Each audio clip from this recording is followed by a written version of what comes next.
Hello movie lovers, welcome back to our channel Telugu cinema point. ఈరోజు రివ్యూలో మనం bench life అనే ఒక వెబ్ సిరీస్ యొక్క రివ్యూ చూద్దాం. ఈ వెబ్ సిరీస్ మనకి సోనీ లీవ్ ప్లాట్ఫామ్లో తెలుగులో కూడా స్ట్రీమింగ్ అయితే జరుగుతుందన్నమాట. అండ్ అలాగే ఈ ఓటీటీలో వచ్చిన ఈ వెబ్ సిరీస్ని నిర్మించింది మన ఎవరో కాదండి, మన మెగా డాటర్ నిహారిక కొణిదెల గారు అనమాట. ఇక టాపిక్లో కనుక వెళ్ళినట్లయితే బెంచ్ లైఫ్లో వైభవ్ రెడ్డి, చరణ్ పేరి, రితికా సింగ్, అలాగే ఆకాంక్ష సింగ్, నయన్ సారిక, రాజేంద్ర ప్రసాద్, తులసి, తనికెళ్ళ భరణి ప్రధాన పాత్రలు అయితే నటించారనమాట.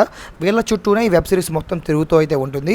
సోనీ లీవ్ ఓటీటీలో ఈ సిరీస్ అయితే స్ట్రీమింగ్ అయితే అవుతుందన్నమాట. మరి సిరీస్ ఎలా ఉంది అనేది కంప్లీట్ వివరాలన్నీ కూడా ఈ వీడియోలో చూద్దాం.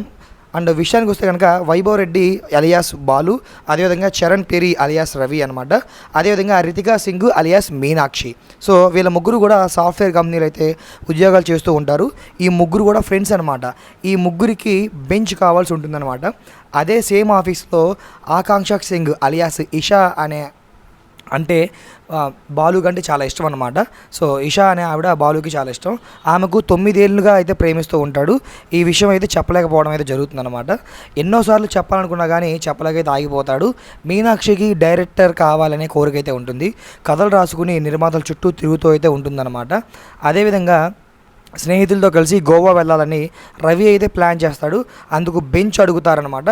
సో బెంచ్ అడుగుతూ అయితే వస్తుంది. అయితే బెంచ్ వచ్చిన తర్వాత ఏమైంది, సిఐఏఎస్ ఉద్యోగం వదిలేసి కంపెనీలో చేరిన ప్రసాద్ వశిష్ఠ అలియాస్ రాజేంద్ర ప్రసాద్ ఆయన ఎవరు, డైరెక్షన్ కలలు వదిలేసి పెళ్లి చేసుకోమని తల్లి తులసిని సంబంధాలు తీసుకొస్తే మీనాక్షి ఏం చేసింది, భార్యతో రవికి మనస్పర్ధలు రావడానికి ఆమె పుట్టింటికి వెళ్ళడానికి గల కారణాలు ఏమిటి, చివరికి ఏమైంది అనేది సిరీస్ చూపిస్తూ ఉంటుంది అనమాట. మల్టిపుల్ స్టోరీస్ ప్యారలల్గా రన్ అవుతూ ఉంటాయి. అసలు బెంచ్ లైఫ్ అంటే ఏంటి, సాఫ్ట్వేర్ ఉద్యోగులు తప్ప సామాన్య ప్రేక్షకుల్లో కొంతమందికి మాత్రమే తెలిసిన పదం ఈ బెంచ్. దానికి అర్థం ఏంటి అనేది మనకు తెలియాలి అంటే ఖచ్చితంగా మీరు ఈ వెబ్ సిరీస్ చూడాల్సిందే అనమాట. ఆఫీస్లో పని చేసుకుంటూ జాలీగా హాయిగా తిరగాలని ఎంజాయ్ చేయాలనుకునే ముగ్గురు స్నేహితుల కథని మొదలైతే అవుతుందన్నమాట.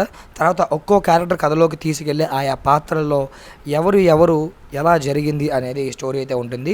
నాకు పర్సనల్గా చెప్పాలంటే ఈ వెబ్ సిరీస్ చాలా అంటే చాలా చాలా బాగా నచ్చింది. సో ఆ వెబ్ సిరీస్ కొంచెం లెందీగా అనిపిస్తుంది, మనకి ఆల్మోస్ట్ 3 hours దాకా ఉంటుంది. బట్ కానీ ప్రతి ఎపిసోడ్ చాలా ఎంగేజింగ్గా ఉంది. గట్టిగా చెప్పాలంటే బీజిఎం కూడా చాలా అంటే చాలా బాగా వర్కౌట్ అయింది. వెబ్ సిరీస్లో సాధారణంగా బీజిఎమ్స్ అంత వర్కౌట్ అవ్వవు, బట్ చాలా అంటే చాలా బాగా కుదిరింది. నాకు పర్సనల్గా చాలా బాగా నచ్చిన వెబ్ సిరీస్ అండి. ఖచ్చితంగా అందరూ కూడా చూడండి. సో చాలా మీరు ఎంగేజింగ్గా ఫీల్ అవుతారనమాట. సో ఈ రివ్యూ నచ్చితే మీరు లైక్ చేయండి. మరికొన్ని రివ్యూస్కి ఛానల్ సబ్స్క్రైబ్ అవ్వండి.